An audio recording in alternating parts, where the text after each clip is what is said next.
Hello दोस्तों। आज हम जानेंगे मान संतोषी की कथा। तो चलिए कथा को शुरू करते हैं। बहुत समय पहले एक नगर में एक बूढ़ी महिला अपने 7 बेटों के साथ रहती थी। 6 बेटे बहुत धनवान और सुखी थे, लेकिन सबसे छोटा बेटा बहुत गरीब था। उसका नाम रामू था। रामू का विवाह सावित्री नाम की एक सीधी सादी और धर्मपरायण लड़की से हुआ था। रामू के बड़े भाई और उनकी पत्नियां बहुत घमंडी थे। वे सावित्री के साथ अच्छा व्यवहार नहीं करते थे।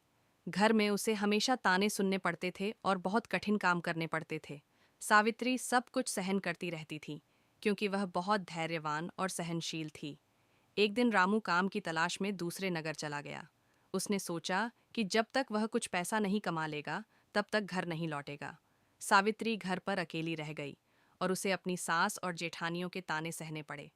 सावित्री की कठिन परीक्षा सावित्री को घर में ठीक से भोजन भी नहीं मिलता था।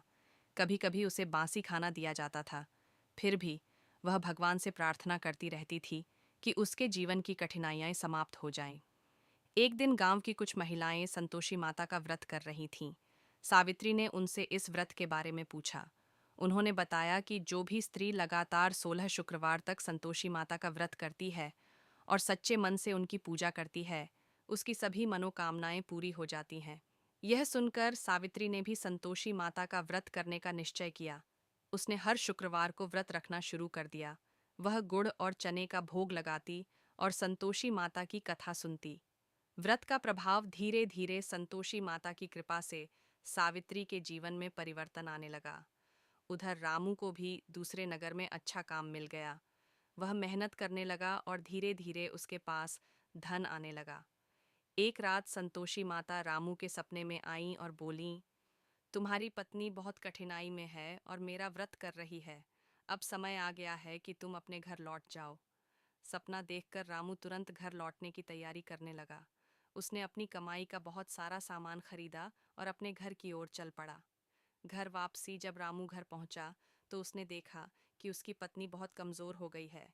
उसे देखकर सावित्री की आंखों में खुशी के आंसू आ गए।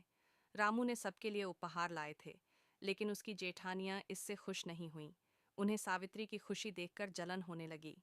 उन्होंने सोचा कि सावित्री का व्रत पूरा नहीं होने देना चाहिए। व्रत में बाधा सावित्री का 16वां शुक्रवार आने वाला था। उसने सोचा कि उस दिन वह गरीब बच्चों को भोजन कराएगी और व्रत पूरा करेगी। लेकिन उसकी जेठानियों ने बच्चों को सिखा दिया कि भोजन के बाद खटाई, खट्टा पदार्थ मांगना। संतोषी माता के व्रत में खटाई खाना मना होता है। जब बच्चों ने भोजन के बाद खटाई मांगी, तो सावित्री ने उन्हें पैसे दे दिए ताकि वे बाहर से खटाई खरीद लें। इससे व्रत में दोष लग गया। संतोषी माता का क्रोध व्रत में दोष लगने के कारण संतोषी माता नाराज हो गईं। कुछ ही समय में रामू पर संकट आ गया और उसे राजा के सैनिक पकड़कर ले गए। सावित्री बहुत दुखी हो गई। वह रोते रोते संतोषी माता के मंदिर पहुंची और उनसे क्षमा मांगने लगी। उसने कहा, हे माता, मुझसे अनजाने में गलती हो गई, कृपया मुझे क्षमा करें। माता की कृपा सावित्री की सच्ची भक्ति देखकर संतोषी माता का हृदय पिघल गया। उन्होंने उसे आशीर्वाद दिया और कहा कि अब उसका दुख समाप्त हो जाएगा। कुछ ही समय बाद रामू को राजा ने निर्दोष मानकर छोड़ दिया। वह सुरक्षित घर लौट आया। इसके बाद सावित्री ने फिर से संतोषी माता का व्रत किया और इस बार उसने पूरी श्रद्धा और नियम से व्रत पूरा किया। सुख और समृद्धि संतोषी माता की कृपा से सावित्री और रामू का जीवन सुख समृद्धि से भर गया। घर में धन धान्य की कमी नहीं रही और सभी लोग खुश रहने लगे। धीरे धीरे पूरे नगर में संतोषी माता की महिमा फैल गई। लोग उनके व्रत और पूजा करने लगे। जो भी भक्त सच्चे मन से संतोषी माता की पूजा करता है, उसके जीवन में सुख, शांति और संतोष आता है। कथा से मिलने वाली शिक्षा संतोषी माता की कथा हमें यह सिखाती है कि जीवन में संतोष और धैर्य बहुत महत्वपूर्ण है। यदि हम कठिन समय में भी धैर्य बनाए रखें और भगवान पर विश्वास रखें, तो अंत में हमें सफलता और सुख अवश्य मिलता है। यह कथा यह भी बताती है कि सच्ची भक्ति और श्रद्धा से किया गया व्रत कभी व्यर्थ नहीं जाता। संतोषी माता अपने भक्तों की सभी मनोकामनाएं पूर्ण करती हैं और उन्हें जीवन में सुख और शांति प्रदान करती हैं। इस प्रकार संतोषी माता की यह पवित्र कथा हमें विश्वास, धैर्य और संतोष का संदेश देती है। जय संतोषी माता।